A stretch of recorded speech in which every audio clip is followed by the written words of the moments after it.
dalam podcast Sate, Suara Anak tentang Edukasi. Kali ini kita kedatangan tamu spesial, yaitu Nona. Mohon perkenalkan diri Nona. Halo semuanya, perkenalkan nama saya Patricia Floresita Inaslaka Halimaking, biasa disapa Nona. Saya dari Program Studi Bimbingan dan Konseling Universitas Sanata Dharma.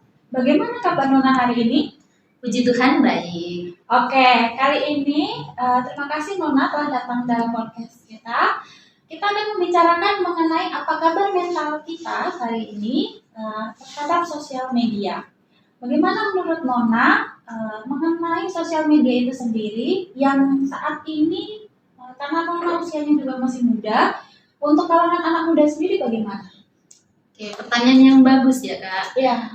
Jadi mungkin saya yakin teman-teman semua pasti kita mempunyai sosial media, akun media sosial itu pasti ada. Nah, namun media sosial itu kan pasti punya dampak positif dan juga negatifnya ya. Kita mulai dari dampak positifnya dulu ya. Iya, Nona. Jadi dampak positifnya itu mungkin kita lebih mudah berkomunikasi dengan orang tua, teman, sahabat, pacar, dosen, guru, dan yang lain sebagainya. Selain itu juga kita dengan adanya handphone atau alat komunikasi itu membuat kita cepat nih dalam mencari tugas ataupun apapun itu. Terus kalau dampak negatifnya itu mungkin banyak juga, apalagi saya sebagai seorang mahasiswa itu saya merasakan sendiri kayak, waduh ternyata handphone ini sangat berpengaruh terhadap kesehatan mental saya sendiri. Kenapa? Karena seringkali saya melihat di Instagram yang pasti itu saya selalu membandingkan diri saya dengan teman saya.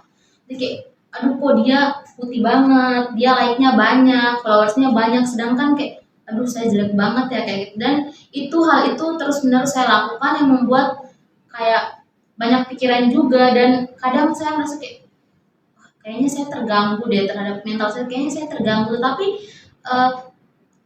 hal itu terus saya lakukan, maksudnya membandingkan saya dengan orang lain itu terus saya lakukan. Begitu, mungkin itu sih dampak positif dan negatifnya. Wah, ternyata ada dampak positif dan negatifnya. Betul. Kalau dari dampak positif kan kita udah tahu semuanya lah, banyak bahkan membantu kita dalam hal bekerja atau tentang pekerjaan sebagai mahasiswa sendiri. Betul. Kalau dari dampak negatif, bisa minta diperjelas lagi mengenai hal tersebut? Oke, mungkin ada beberapa sih yang saya tahu ya, itu cyberbullying. Jadi ini mungkin tidak asing bagi kita, apalagi anak muda, karena kayak seringkali ya seperti tadi saya bilang, perundungan di media sosial tadi, kita seringkali membandingkan diri kita ataupun mendapat komentar-komentar yang negatif dari orang lain terhadap diri kita. Tapi jika kita lihat kembali, itu orang-orang yang mengomentari itu sebenarnya kita tidak kenal siapa mereka. Cuma kayak karena kita sering mendapatkan komentar-komentar kayak gitu, jadi membuat kita tuh pikiran kayak, aduh saya jelek sekali, atau kayak, aduh saya tidak sebagus orang lain. Itu yang membuat kayak tanpa sengaja atau tanpa sadar kita tuh dibully dari sosial media, tetapi kita sendiri tidak sadar bahwa itu tuh pembulian. Terus yang kedua itu mungkin teman-teman BK pasti tahu, kemarin pernah beberapa waktu lalu kita ada kuliah umum kalau tidak salah, itu membahas tentang FOMO. Jadi itu kan ketinggalan informasi kan, kayak kita pengen sesuai atau pengen menjadi melebihi orang lain. Kayak misalkan contohnya saja, saya punya teman saya itu orangnya kaya, tajir, dan yang sebagainya, dan setiap kali dia pasti kayak selalu membawa mungkin barang-barang yang baru, terus pokoknya penampilannya itu sangat-sangat bagus, dan kayak teman-teman yang lain pasti sangat senang dengan dia. Nah, saya sebagai anak muda yang kayak bertumbuh lewat mungkin medsos juga, apalagi anak rantau yang kayak tanpa dibimbing oleh orang tua, mungkin di sini kayak sendiri kan. Nah, itu saya sering kali kayak, aduh pengen juga punya barang-barang mewah, terus punya followers yang banyak mungkin, ataupun sesuatu yang bisa membuat saya tuh sama rata dengan teman saya itu. Tapi kayak kembali lagi mungkin kayak, aduh kita pikir lagi, orang tua saya ataupun kondisi ekonomi keluarga kita tidak sama seperti dia. Itu yang membuat kayak pikiran sering timbul dalam pikiran kita bahwa, aduh ternyata saya tidak sama seperti dia, tapi kayak pengen sama seperti dia, itu yang membuat terkena pada kesehatan mental juga, mungkin itu sih Kak. Wah, ternyata banyak sekali dampaknya yang menurut Betul. Mona sangat-sangat berpengaruh dalam kehidupan kita. Nah, saat ini karena terkait dengan tema kita yaitu apa kabar mental kita semua di era sosial media, bagaimana cara kita menggunakan sosial media atau media sosial itu sendiri supaya lebih sehat lagi menurut Nona? Oke, media sosial, cara menggunakan media sosial. Oke, mungkin itu saya yakin teman-teman atau podcaster lain mungkin sudah membahas hal ini juga, dan kurang lebih sama sih sepertinya.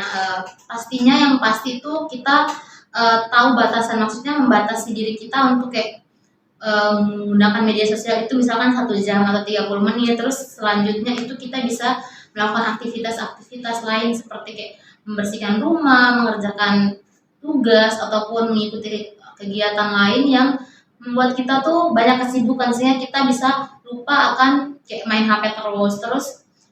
Selanjutnya juga paling kita harus bisa untuk berinteraksi dengan teman-teman kita yang ada di sekitar, maksudnya di dunia nyata. Karena saya sendiri pun itu ketika saya sudah memegang handphone itu pasti kayak saya punya dunia sendiri, maksudnya saya tidak penting dengan orang lain, tidak membutuhkan orang lain juga. Dunia saya hanya dengan saya dan handphone itu sendiri. Jadi kadang membuat kita lupa waktu juga, sehingga misalkan saya pernah punya pengalaman kayak saya masih ada kerja tugas jam 1, tetapi kayak saya pulang kuliah misalkan jam 12, itu kan masih ada sejam ya. Nah itu saya scrolling tuh TikTok, tahu-taunya saya baru sadar itu sudah di jam 3. Jadi kayak itu membuat pekerjaan saya yang lain itu tidak saya lakukan dengan baik karena akibat dari saya sering menggunakan media sosial yang tidak tahu batas waktunya. Mungkin itu dari saya kayaknya. Oke, berarti memang media sosial tidak lepas dari kehidupan kita ya. Betul. Bagaimanapun caranya. Tapi bagaimana caranya kita untuk menyingkapi penggunaan media sosial itu dengan sehat. Nah, kemudian kita juga harus memberikan batasan mana nih yang ketika kita waktu online dan ketika waktu kita di dunia nyata. Ketika online kita juga harus membuka cakrawala kita, pengetahuan kita, dan juga kebijaksanaan kita dalam menggunakan media sosial dengan baik dan benar. Lalu ketika ada juga waktunya kita bermasyarakat di dunia nyata, kita juga harus melakukan kegiatan. Contohnya nih, kita sebagai pelajar, sebagai mahasiswa, yaitu kita adalah belajar. Seperti contohnya kita ke perpustakaan atau mungkin kita bersenda gurau dengan teman-teman sekolah. Nah, kemudian juga ada kita melakukan kegiatan olahraga itu sendiri. Benar seperti itu, Nona? Betul. Mungkin saya ada tambahan dikit ya Kak. Jadi saya juga cara saya supaya menghindar dari sosial media itu, saya sering kali mengikuti kegiatan-kegiatan ataupun organisasi-organisasi yang baik itu di kampus maupun di luar kampus, sehingga itu bukan hanya kayak menghindari dari penggunaan media sosial yang berlebih, tetapi juga mendapatkan teman, terus pengalaman juga, terus kalau di sana kendaraan sendiri mungkin selektif ya untuk mengumpulkan poin. Itu sih yang membuat saya kayak ternyata ternyata bagus juga ya, maksudnya dunia itu tidak hanya bagus ketika kita dengan handphone, tetapi kayak bergaul dengan orang lain, bertemu dengan orang lain, menambah pengalaman baru, itu tuh suatu hal yang membuat kayak wah ternyata ini bagus juga, begitu berpengaruh terhadap kehidupan saya. Mungkin itu sih. Oke, terima kasih Kak Nona. Dapat kita simpulkan ya untuk hari ini bahwa penggunaan media sosial boleh, tapi harus tetap berhati-hati. Betul. Dan jaga kesehatan mental kita. Kalau ada sesuatu hal, silahkan apabila kalian membutuhkan bantuan, kalian bisa berkonsultasi dengan bimbingan konseling atau konselor atau siapapun orang yang profesional dalam bidangnya.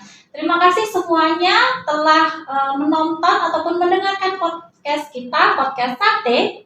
Suara Anak tentang edukasi. Terima kasih Nona Makasih telah kembali, datang Kak. dalam podcast kita. Sampai jumpa semuanya. Bye bye. Dadah.